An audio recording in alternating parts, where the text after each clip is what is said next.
Hey folks, welcome back to the show. It's me, Mike P, here with another episode of the Workplace Innovator podcast. And as you know, I have been on a mission to welcome in some friends, longtime connections from the world of facility management and the workplace and invite them here because I've been doing this for a long time, everybody. And I really appreciate the chance to bring in some friends who haven't had a chance to be on the show with DJ Mike P. So to do that, I'm going across the pond, even into Eastern Europe, to find Martin Ruppe, or he's going to tell you how to pronounce it in the proper Vienna Austrian way.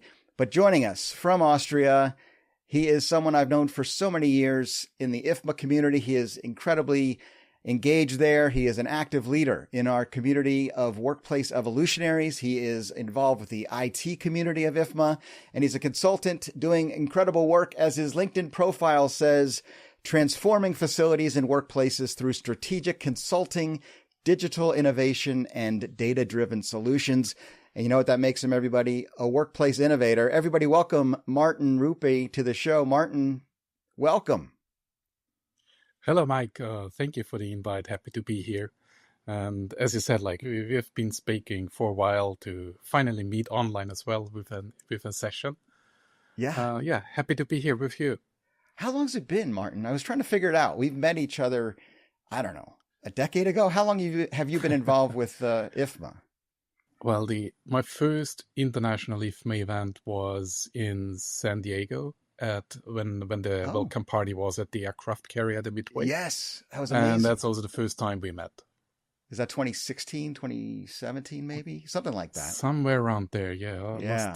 Lost count. Oh, that would mean And then we went to that club. Did you go to the club in the gas lamp district when they had the Omnia? Of course, because Simon said I had to follow.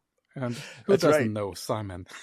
That was a very long evening. Whatever Simon says, we must do. And if it's dancing at an EDM club, we got to do it. We'll talk about music shortly. But no, before we get to that, thank you for doing this. And what did I miss? I gave you as much introduction as possible. First of all, tell everybody the proper way to pronounce your name.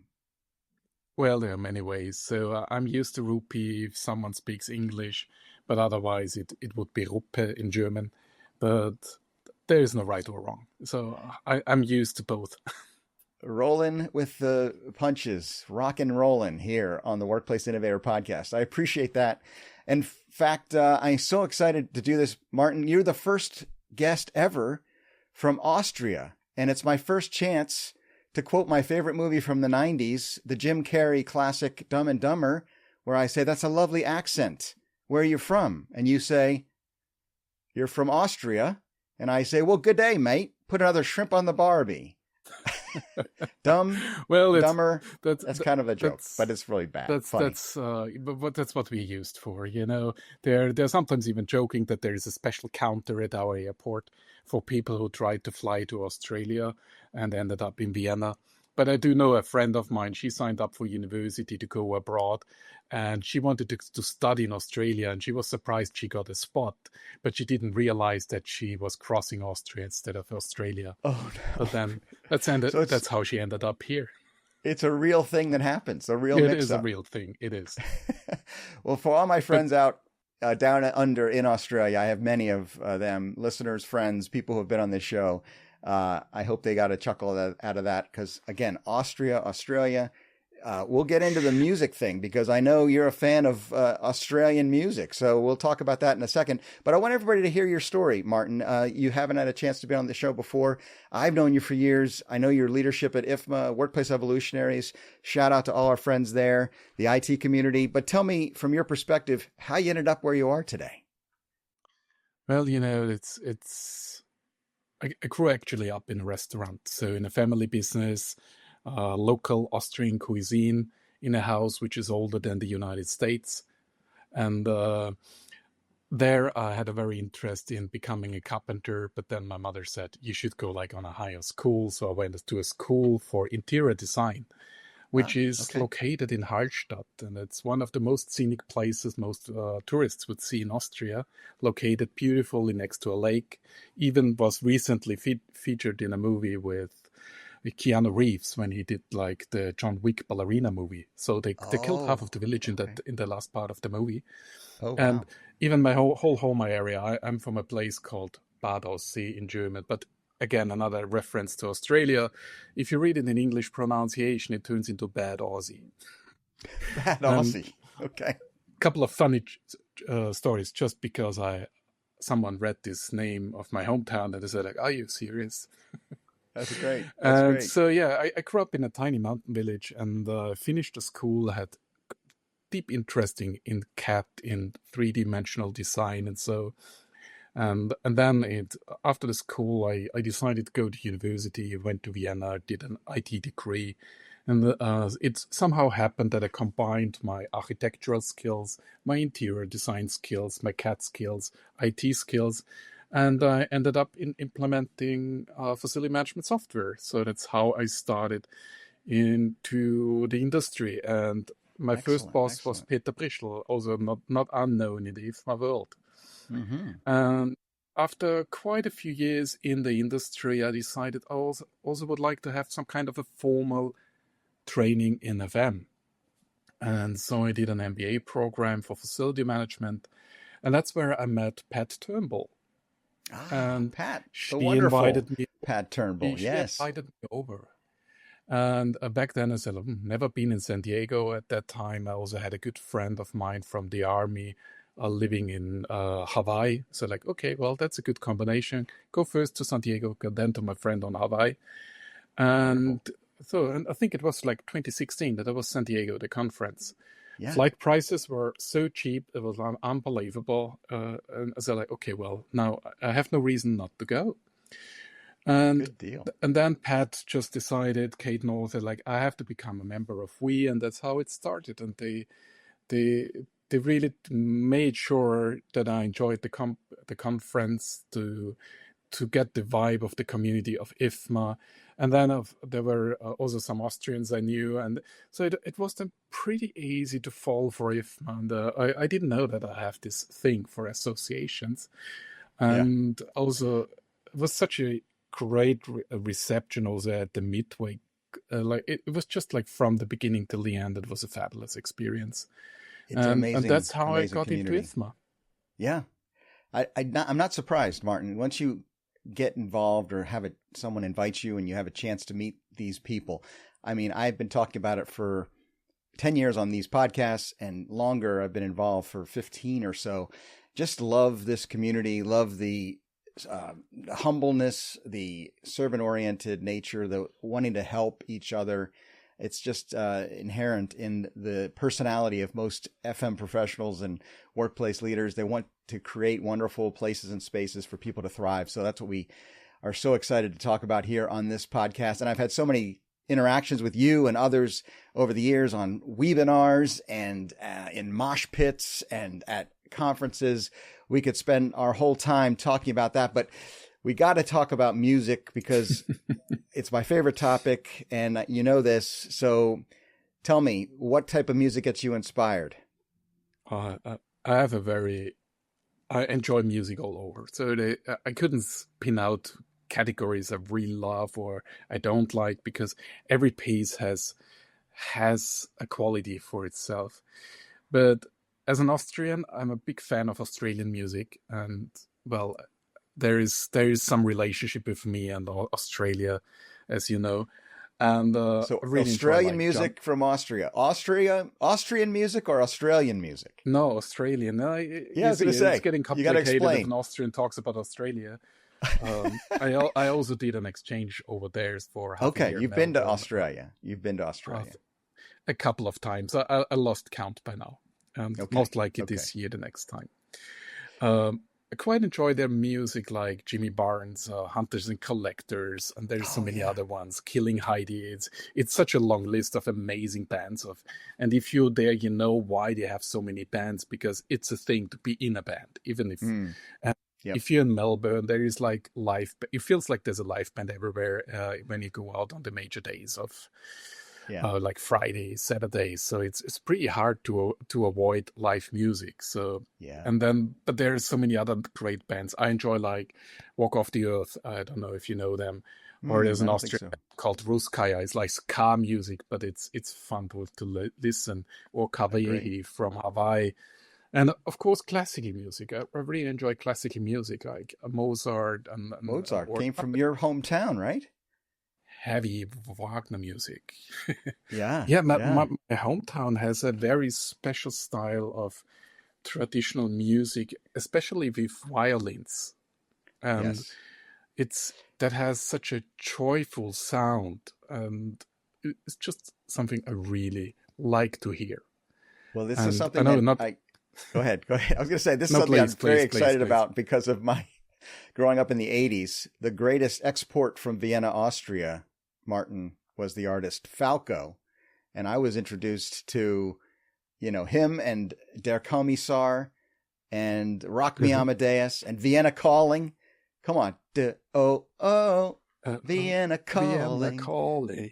Uh-oh. Oh, is he And like a there national is hero also 40 years later? well, yes, yeah. No, he's still big in our music because he had such a remarkable own style, and Yeah.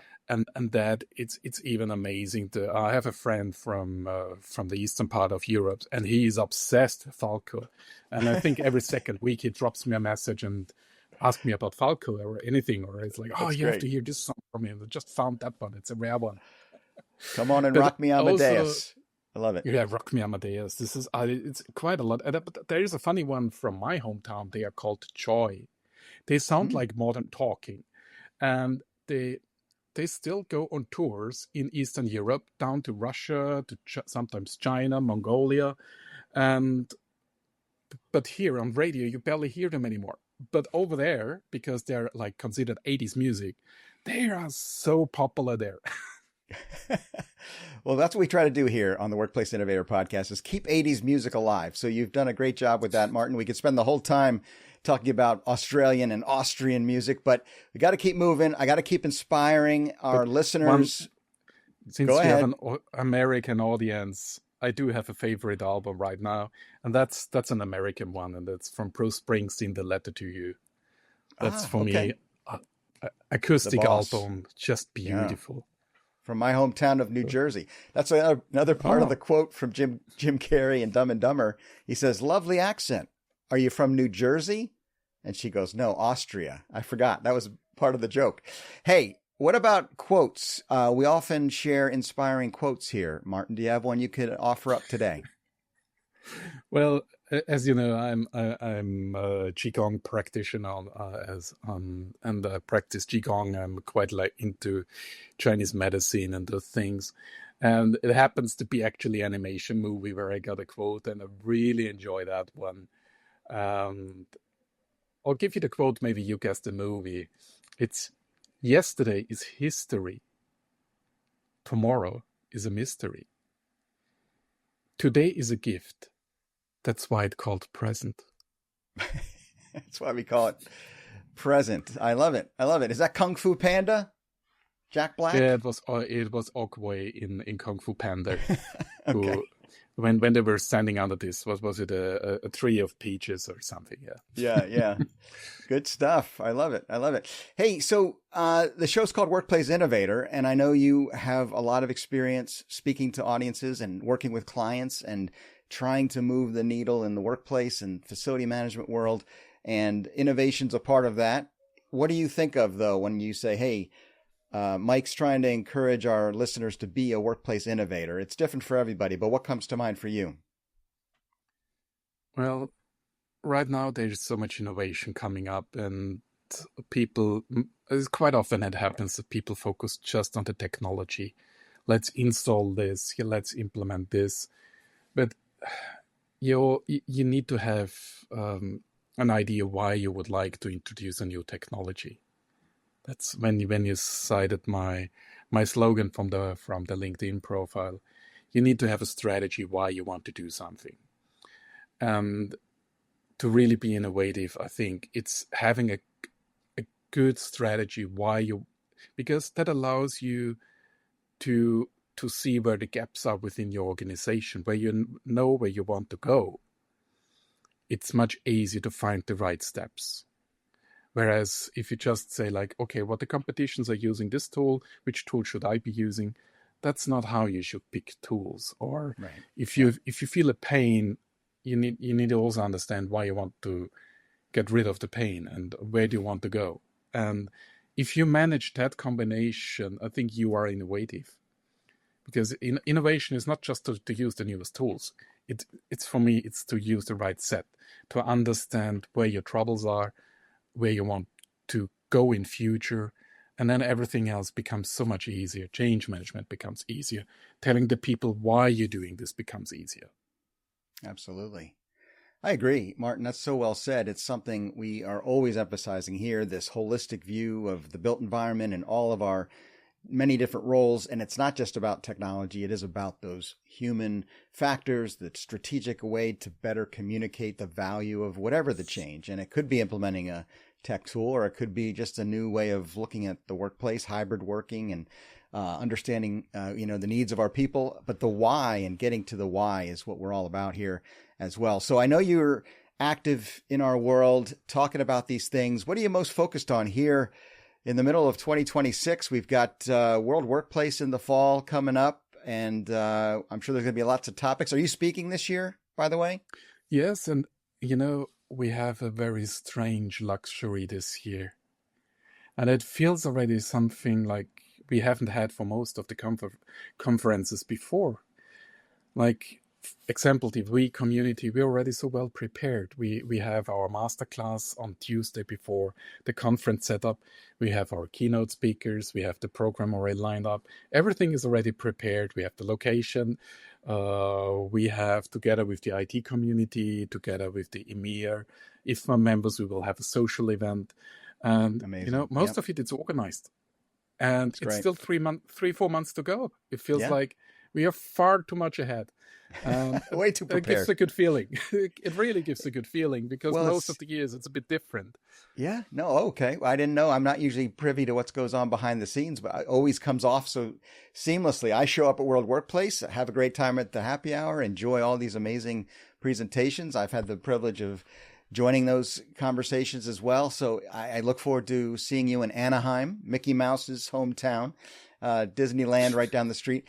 But it's interesting, and people may not know this, but you always are the one who, observes and participates and records and then summarizes a lot of the great concepts that come out of our Workplace Evolutionaries sessions. And if you don't mind me, bragging on you a little bit, you put out these amazing reports. Are they available to anybody listening to us today, or do you have to be, involved? We share them. We share them always with our We newsletter. Excellent. And but they are also available on our We webpage. Everyone who can't find the link, feel free to reach out to me. So what we do, we have these table discussions, the mosh pits at the conferences, and we have 7 to 10 tables, and they're always led by some SMEs of our industry. And we compile the outcome and produce a magazine out of it. And I think we have now 4 or 5 of them. Yeah, and it purely happened because, it happened so often that I went home from a conference and I had no proper summary of what I actually was hearing there. And I said, like, well, maybe it's time also to compile what we hear and share, so that even if you leave the conference, you still have a little bit of what happened. Yeah. So valuable. That's why I started. So valuable. Well, thank you for doing that on behalf of everybody who has benefited from this. But for this episode of the podcast, let's talk about some things that are, important to you and things that my listeners should be focused on. I mean, there's a lot of change going on in the world. There's a lot of technology, as we have already discussed, making its impact on the workplace and the FM profession. What do you think some of those things are, the top things that people should be focused on? Well, as we see, AI is clearly one of the biggest shifts and disruptors. What we see, it's from booking systems that learn behaviors and combine space management and create like a living decision modeling where no human is properly interacting anymore, and they can do a better job than we would be able to by seat selections. But same time, but that's just like we see it happening in a lot of smaller places, but not like in overall applications, like in Kafan tools where everything is AI. We are not yet there. We see it happening a lot with smaller parts where we see all these startups coming up. But at the same time, as we know, FM always was slow in adopting technology. Right. And so this is also something where now the industry is a bit slower on our pace in our field to integrate AI more and more and more. But I guess that's what we are going to see the next few years. But the challenge here, it's similar as before said. If you come up with a new technology, you need to know why you want to use it. And it doesn't matter if it's a new solution or if it's AI or whatever. You need to understand why you want to use it. And then you also need to you need to get the people on board to understand what is the reason for it. Because otherwise there will be a lot of fear maybe even coming up from people trying not to make it a successful project. Yeah, and that change management issue is something that the We community addresses all the time. We've got some amazing experts who just focus on change and change management and implementing new projects and also moving organizations along on this journey. What are your thoughts on that, Martin? The human side of this is really what is interesting to me. I know there's lots of different views on where we are in the workplace today, but what do you think we should do as workplace leaders when it comes to communicating what's most important? Well, over all these years, I've seen always these massive amounts that went into IT projects. And then when you saw how much of this overall project was actually spent on change management, so it barely got a piece of it. Gladly, we see now also projects and more happening out there where they realize change management is an important component. It's people who need to go through this change, and people are the ones who make your projects then successful.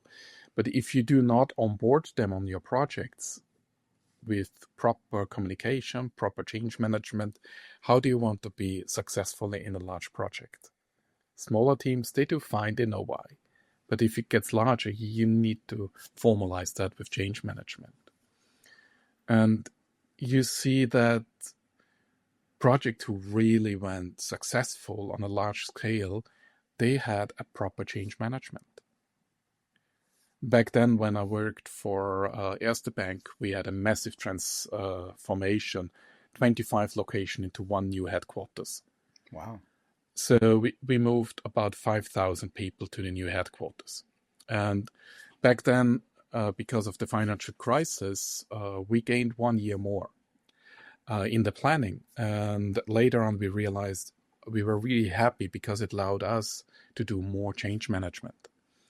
And that was also then why we had a very successful migration to the new headquarters, and the people feeling that their wishes and what they would like to have on their new workplace was actually heard.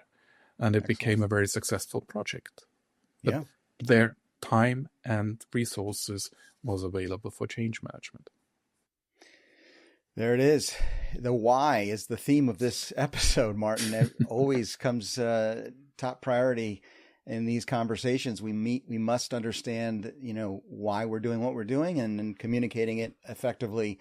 And that's the role of the FM and workplace leader today, is to be that leader. And I think leadership is a big part of where we go from here and continue to be strategic and implement these ideas. And we could talk about it for a long time, but we're out of time. I want to make sure I give you one chance to share some final thoughts or piece of advice for my audience as we head into the future of the workplace together. What would you say? I think it's quite simple. It would be stay curious, stay practical. Don't wait for perfect conditions. They never arrive, for sure. Learn how AI and workplace technology could work for you. Don't be afraid. Get out there, do basic trainings on it just to understand what's happening. keep building your network, join associations like IFMA. That's such a benefit to your life. Share the workload, support each other as a team. It's too much work out there. We can't tackle it all on yourself. It's just not possible. But also take breaks so that you can recharge. And also that helps to keep your energy balanced and also to keep your creativity alive. Focus on solutions that improve performance and experience on the workplace side, or maybe even on your own side. And I guess the future of work belongs to the people who can stay connected, manage their relationship to technology, really can focus on strategy so that they do the right things, or at least navigate to a different path if they didn't realize the strategy and what we're doing is not aligned anymore. And whatever you do with your executions, keep the people in the center. Amazing. I love it. Martin, everyone, Vienna has been calling, and Martin Ruppe is the one on the phone. So everybody pick up the call and don't be afraid, and we'll see you at IFMA and in the future of the workplace. And I really appreciate you sharing all your insights and some time with me today. So thank you for being on the Workplace Innovator podcast. Mike, it was a pleasure as usual, and quite looking forward to see you in Anaheim later this year. And thank you for everyone listening. You're welcome, and thank you. And yes, see you in Anaheim, everyone. I hope you'll join us there, and hope you'll continue to listen to these conversations each and every week as we continue on our journey to encourage and inspire you to be a workplace innovator. Peace out, everybody.